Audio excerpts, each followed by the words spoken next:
Hello guys. हम आज आपके लिए लेके आए हैं इग्नू यूनिवर्सिटी की बुक जिसका नाम है अंतर्राष्ट्रीय संबंध सिद्धांत एवं समस्याएं। उसका हम पहला चैप्टर पढ़ेंगे, यथार्थवादी एवं नव यथार्थवादी उपागम। यथार्थवाद से आप क्या समझते हैं? सबसे पहले हम ये जानेंगे, फिर ये जानेंगे एक यथार्थवाद होता है या अनेक होता है, फिर प्राचीन यथार्थवाद, समकालीन यथार्थवाद और नव यथार्थवाद के बारे में पढ़ेंगे। फिर यथार्थवाद की प्रमुख कुछ अवधारणाएं हैं, जैसे कि राष्ट्रीय हित के लिए, शक्ति के लिए, सुरक्षा के लिए। फिर उसके बाद हम पढ़ेंगे अंतर्राष्ट्रीय संबंध के यथार्थवादी, संघर्ष का सिद्धांत, शक्ति संतुलन का सिद्धांत और अवरोध का सिद्धांत। ठीक है, और उसके बाद सारांश और अभ्यास के प्रश्न होंगे। तो चलिए सबसे पहले हम इसके प्रस्तावना को पढ़ते हैं। अंतर्राष्ट्रीय संबंध के अनेक प्रमुख उपागमों में से यथार्थवाद विश्व राजनीति की प्रकृति की व्याख्या करने में सबसे अधिक प्रभावी सिद्धांत हुआ है। ये सबसे प्रभावी सिद्धांत हुआ है विश्व राजनीति में। ठीक है, फिर इसके बाद एक विचारधारा के रूप में इसके वर्चस्व का कारण शायद यह है कि अंतर्राष्ट्रीय व्यवस्था के नियमन की विशेषताओं में युद्ध की स्थिति की व्याख्या करता है। और ये इसलिए अंतर्राष्ट्रीय नियमन विशेषता इसकी इसलिए रही है क्योंकि ये युद्ध की स्थिति की व्याख्यान करता है। ये युद्ध की स्थिति कब होगी, कैसे होगी, ये इसके ऊपर निर्भर करता है। ठीक है, परंतु इसका यह आशय नहीं है कि इसका मूल्य मान्यता में कोई परिवर्तन हुआ ही नहीं है। जैसे इस इकाई में आप आगे पढ़ेंगे, यथार्थवाद की कटु आलोचना भी हुई है और इसकी आलोचनाओं भी बारे में पढ़ेंगे। इस इकाई का अध्ययन करने पर आपको यथार्थवाद उपागम के गुण दोषों को समुचित जानकारी प्राप्त होगी। फिर अब हम पढ़ेंगे यथार्थवाद क्या है। जैसा कि आपको मैंने बताया है, अंतर्राष्ट्रीय संबंध के क्षेत्र में यथार्थवाद, जिसे राजनीतिक यथार्थवाद या रियल पॉलिटिक्स भी कहते हैं, इसे क्या कहते हैं? राजनीतिक यथार्थवाद, रियल पॉलिटिक्स। और यथार्थवाद का मतलब ही होता है रियलिज्म। ठीक है, रियलिज्म मतलब जो कि चीज़ हम अनुभव कर सकते हैं, नाक का आँख त्वचा से, जिसे हम देख सकते हैं, जिसे अनुभव कर सकते हैं, उसी चीज़ के बारे में आगे पढ़ेंगे। ये अंतर्राष्ट्रीय मामले में भी होता है, राष्ट्रीय मामले में भी होता है और अपने आसपास के मामलों में भी होता है। किसी भी तरीके से सिचुएशन आप इसमें जोड़ सकते हैं। आज भी सबसे प्रमुख विचारधारा के रूप में देखा जाता है। ठीक है, यद्यपि इसकी उत्पत्ति थ्यूसिडाइडस द्वारा प्रस्तुत 431 ईस्वी से पूर्व पेलोपोनेशिया युद्ध के वर्णन में हुआ है। ये वर्ड याद करने वाली है। उत्पत्ति इसकी कहाँ से हुई? थ्यूसिडाइडस, जो कि 431 पूर्व में हुई है, पेलोपोनेशिया युद्ध के वर्णन में हुआ है। ठीक है, और लगभग उसी समय सर जे शंतुंजू द्वारा चीन में रचित युद्ध की कला, द आर्ट ऑफ वॉर, से हुआ है। किससे हुआ है? सर जॉन सुनतुजू द्वारा चीन में रचित युद्ध कला का नाम क्या है? The art of war. ठीक है, फिर नामक पुस्तक में पाई जाती है। परंतु अंतर्राष्ट्रीय परिवेश के प्रमुख उपागम के रूप में यथार्थवाद का विकास 20वीं शताब्दी में हुआ है। वास्तव में इसका उद्देश्य आदर्शवाद के विरुद्ध प्रतिक्रिया स्वरूप हुआ है। सभी देश जिनके हित समान थे मिलकर रहते थे। यह विचार द्वितीय विश्व युद्ध के ध्वस्त कर दिया बजाय इसके कि विश्व। आपको बता दें कि द्वितीय युद्ध कब हुआ था? 1939 से हुआ था और ये 44, 45, 47 तक के करीबन चला था। अब एग्जैक्ट मेरे को अभी ध्यान में नहीं आ रहा, बट आप इसको करिएगा। ठीक है, उसी समय से ये अवधारणाएं खत्म हो गई कि सभी देश मिलके रहते हैं। ठीक है ना, तो फिर बजाय इसके विश्व किस प्रकार होना चाहिए, यथार्थवादियों ने इस बात पर बल दिया कि अंतर्राष्ट्रीय राजनीति का विज्ञान विश्व जिस रूप में है उसका अध्ययन करे। आदर्शवादी इस बात की खोज में थे कि युद्ध के कारण क्या थे तथा उनके स्थायी छुटकारा किस प्रकार हो सकता है, स्थायी शांति कैसे संभव हो सकती है। इसके विपरीत यथार्थवाद को विश्वास था कि स्वाभाविक होते हैं। ठीक है, अब जैसे कि क्या स्वाभाविक होते हैं क्या नहीं, ये तो आप जान ही सकते हैं कि युद्ध स्वाभाविक होते हैं क्योंकि मानव की प्रकृति अधिकाधिक शक्ति अर्जित करने की है। आपको बता दें कि मानव कभी भी चाहता है कि हमें सबसे ज़्यादा मिले, कभी भी किसी भी कीमत पे वह हर एक चीज़ ज़्यादा चाहता है, अपने लिए, अपने परिवार के लिए, अपने लोगों के लिए। इसीलिए स्टेट लड़ाई करते हैं दूसरे स्टेट से, जो कि आप इसको अ, अभी अभी हाल फिलहाल में यूक्रेन और रशिया का मामला चल रहा है, वो ज़्यादा चाहते हैं और यूक्रेन भी ज़्यादा चाह रहा था, जिसकी कीमत उसे चुकानी पड़ रही है। तो आप समझ सकते हैं। हाँ, जहाँ आदर्शवाद इस बात पर बल देता है कि अंतर्राष्ट्रीय संबंध का संचालन नैतिकता के आधार पर होना चाहिए। आदर्शवाद जो है वो क्या चाहते हैं, वो चाहते हैं कभी भी नैतिक रूप से काम हो, मगर यथार्थवाद का आधार शक्ति की राजनीति है। मतलब आदमी आदमी की प्रकृति है कि वह अपने आप को शक्तिमान चाहता है, वह बहुत शक्ति चाहता है। इसलिए यथार्थवाद राजनीति में शक्ति और राष्ट्रीय हित का समर्थन चाहता है। समझ में आया आपको? परंतु इन शब्दों का अर्थ क्या है? जैसे जैसे आप इस इकाई में आगे बढ़ते जाएंगे, वैसे वैसे जैसे जैसे आप ये बुक पढ़ेंगे ना, वैसे वैसे आपको इसके बारे में और समझ मिलेगी। समझ में आया? अर्थ समझने से पूर्व यह स्पष्ट कर देना आवश्यक है कि यथार्थवाद राज्यों का विश्व राजनीति के सबसे महत्वपूर्ण अभिकर्ता एक्टर्स मानते हैं। राज्यों के एक्टर्स मानते हैं यथार्थवाद को, ठीक है, जो कि रियलिज्म होता है। इस तथ्य को संपूर्णता की अवधारणाओं से बल मिलता है। संपूर्णता, संप्रभुता, ये वर्ड अच्छे से प्रोनाउंस करना चाहिए, ठीक है, के द्वारा राज्य स्वतंत्र एवं स्वायत्त इकाइयों के रूप में विश्व व्यवस्था में कार्यरत रहते हैं। राष्ट्रीयवाद तथा आधुनिक राष्ट्रीय राज्यों के उदय के साथ साथ राज्य सुसंगठित राजनीतिक समुदाय बन पाए हैं। इस व्यवस्था में सभी अन्य अवस्थाएं एवं संबंध राष्ट्रीय राज्य नेशन स्टेट के अधीन रहते हैं। इस तर्क के आधार पर सभी गैर राज्य अभिकर्ता नॉन स्टेट एक्टर्स, जैसे कि बहुराष्ट्रीय निगम MNCs। बहुराष्ट्रीय निगम एक ऐसी संस्था जो कि बहुत सारे राज्यों से मिलकर बना हुआ है, जैसे देशों से मिलकर बना होता है, उसे कहते हैं बहुराष्ट्रीय निगमन। तथा अंतर सरकारी संगठन, जैसे कि संयुक्त राष्ट्र एक बहुत से देशों से मिलकर बना हुआ एक संस्था है, और इस तरह से इनके बारे में अलग यथार्थवाद की अवधारणा होती है। आधुनिक विश्व व्यवस्था में गौण स्थान पर देखे जा सकते हैं।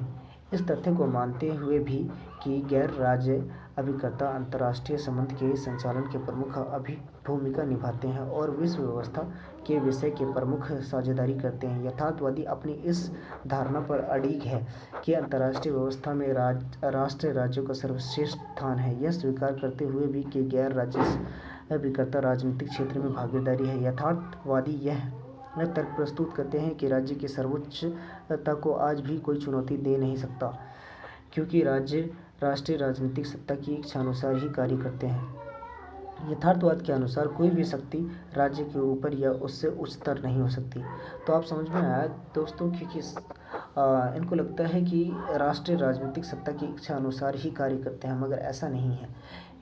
ये राष्ट्रीय हित के अनुसार ही काम करता है ये ठीक है ना, यथार्थ। और इसके लास्ट लाइन में जैसे कहा गया, यथार्थवाद के अनुसार कोई भी शक्ति राज्य के ऊपर नहीं है। और ये सही है कि कोई भी ऊपर अगर राज्य की शक्ति से ऊपर होता है तो वह अपनी राज्य की शक्ति को खो देता है और यह राजनीति में बहुत उथल पुथल पैदा कर देती है। तो अब हम अगले टॉपिक के बारे में पढ़ेंगे, जो कि एक यथार्थवाद या अनेक है। अंतर्राष्ट्रीय संबंध में विद्वानों में इस विषय पर कोई आम सहमति नहीं है, यह कि यह एक है या अनेक है। जैसे कि यथार्थवाद की परिसीमा क्या है? प्रश्न यह है कि यथार्थवाद एक सुव्यवस्थित और व्यवस्थित सिद्धांत है या फिर यथार्थवाद में अनेक किनारे पाए जाते हैं, स्टैंड्स पाए जाते हैं।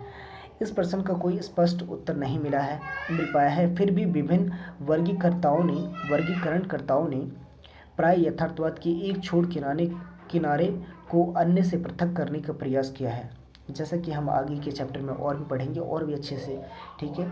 तो सामान्यतः यथार्थवाद विचारधारा को दो मुख्य वर्गों या श्रेणियों में रखा जाता है। वे है प्राचीन अवस्था पारंपरिक यथार्थवाद तथा समकालीन आधुनिक यथार्थवाद अथवा नव यथार्थवाद। तो हम आज अब पढ़ेंगे हम प्राचीन पारंपरिक यथार्थवाद। अब यथार्थवाद जो प्राचीन समय से फॉलो किया जा रहा है, यथार्थवाद रियलिज्म, कि मैं बार बार आपको कह रहा हूँ कि रियलिज्म मतलब जो कि सच वास्तविकता से इसका संबंध है।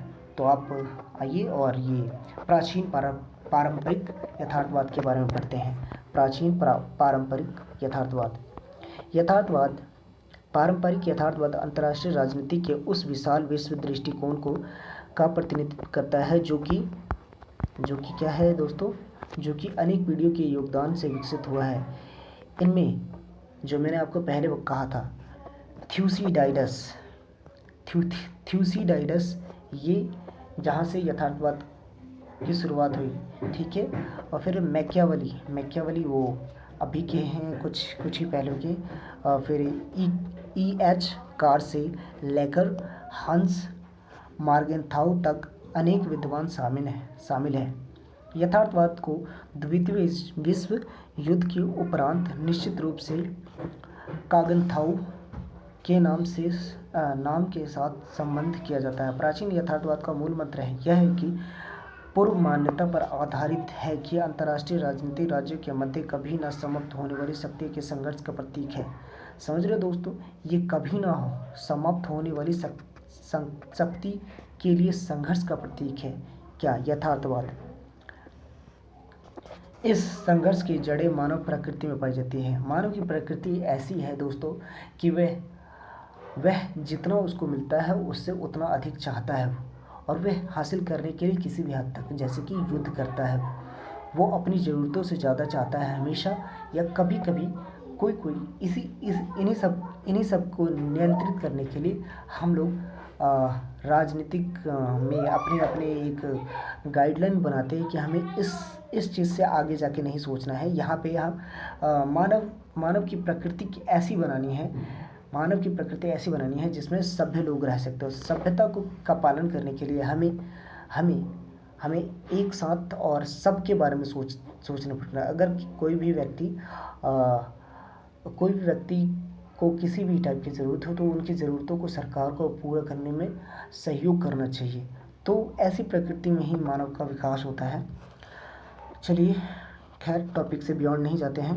प्राचीन यथार्थवाद का मूल मंत्र यह है कि पूर्व मान्यता पर आधारित है कि अंतर्राष्ट्रीय राजनीतिक राज्यों के मध्य कभी न समाप्त होने वाली शक्तियों के संघर्ष का प्रतीक है। ये आपने पढ़ लिया। संघर्ष की जड़ें मानव प्रकृति में पाई जाती है। इस संरचना में न्याय, कानून तथा समाज का या तो कोई महत्व नहीं है या उन्हें वृत्त खींचकर परिमिति सर्कमस्क्राइब्ड कर दिया गया है। प्राचीन यथार्थवाद यह मानता है कि सिद्धांतों को नीतियों के अधीन कर दिया जाता है तथा किसी भी राजनेता को कौशल इस बात पर निर्धारित होता है कि वह विश्व राजनीति की बदलती शक्ति संरचना के अनुसार स्वयं और अपने देश को ढाले।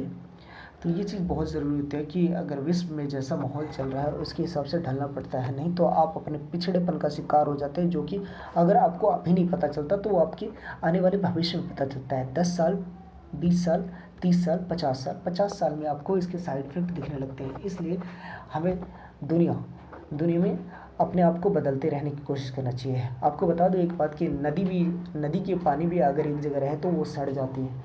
इसलिए हमें चेंजिंग नेचर कभी भी यूज़ करना चाहिए। ठीक है दोस्तों, चलिए पारंपरिक यथार्थवाद एक उपागम के रूप में दोनों विश्व युद्ध के मध्य की अवधि में अधिक विकसित हुआ है। ऐसा उस समय हुआ जबकि विद्वानों की एक नई पीढ़ी ने अंतर्राष्ट्रीय संबंधों को नवघटित घटनाओं को व्यवस्था करने ये आरंभ की। पारंपरिक यथार्थवाद शब्द उन विद्वानों के लिए प्रयोग किया गया है जिन्होंने अंतर्राष्ट्रीय संबंध पर द्वितीय विश्व युद्ध से ठीक पहले और उसके तुरंत बाद लिखना आरंभ किया। यथार्थवाद की अपनी विशेषताएं हैं कि वे मानव प्रकृति का मूलतः नकारात्मक चित्रण करते हैं। इनमें से सबसे प्रमुख विद्वान रोनाल्ड नेबुर है। रोनाल्ड नेबुर 1892 से 1971 तक रहे, जो कि यथार्थवाद के बारे में हम बताते हैं। और निकोलस स्पैकमैन ये 1893 से 1943 तक इनका जीवन काल रहा, तथा हंस जे मार्गेंथो ये 1904 से 1980 तक रहे। इनकी भी लाइफ काफ़ी अच्छी रही तथा उनके जैसे अन्य विद्वानों एक विश्वास है कि शक्ति के लिए लालसा मानव की प्रकृति में ही निहित है। दूसरे शब्दों में शक्ति प्राप्त करने की लालसा तथा वर्चस्व स्थापित करने करना मानव प्रकृति की मूल विशेषता है। इसी के अनुकरण करते हुए राज्यों का व्यवहार भी ये स्वार्थी एवं अहंकारी होता है, क्योंकि वह देश के निवासियों की प्रकृति को प्रतिबिंब मात्र होता है। यह मानव स्वभाव का एक परिणाम है कि अंतर्राष्ट्रीय राजनीति मूल रूप से शक्ति की राजनीति होती है। अंतर्राष्ट्रीय कभी भी अंतर्राष्ट्रीय लड़ाई झगड़े जो होते हैं वो कभी भी शक्ति के लिए होते हैं कि हमारी शक्ति ज़्यादा है, हमारी शक्ति कम है, और ये शक्ति के लिए बम, परमाणु हथियार ये सब बनाए जाते हैं, और ये शक्ति ही आदमी को ले डूबती है। आपको बता दें कि बड़ी शक्ति के साथ बड़ी जिम्मेदारियां आती हैं, जो कि कभी कभी कोई देश नहीं निभाती तो उसका हर्जाना छोटे मोटे देशों को भुगतना पड़ता है। यथार्थवादियों का विश्वास है कि मानव प्रकृति में परिवर्तन नहीं होगा, इसलिए विश्व राजनीति में गुणात्मक परिवर्तन की संभावना के बारे में अत्यंत निराशावादी हैं। परिणाम स्वरूप वे कूटनीति के पारंपरिक सिद्धांतों अर्थात शक्ति संतुलन, अंतर्राष्ट्रीय नैतिकता में विश्व जनमत और अंतर्राष्ट्रीय कानूनों का सहारा लेते हैं, ताकि मानव स्वभाव को नहीं, राज्यों के राष्ट्रीय हितों के टकराव को नियंत्रित या सीमित किया जा सके। थैंक यू दोस्तों। अब हम आगे पढ़ेंगे समकालीन यथार्थवाद एवं नव यथार्थवाद। यह हम कल पढ़ेंगे। और भी हैं यथार्थवाद की प्रमुख अवधारणाएं: राष्ट्रीय हित, राष्ट्रीय शक्ति, सुरक्षा, और इन सब के बारे में संघर्ष सिद्धांत, फिर शक्ति का संतुलन, अवरोध का सिद्धांत और सारण, ये सब हम अगली क्लास में पढ़ेंगे। तो चैनल को सब्सक्राइब करें, लाइक करें, शेयर करें। Thank you. और सबसे ज़रूरी बात, पढ़ते रहें। पढ़ेगा इंडिया जब भी तो बढ़ेगा इंडिया।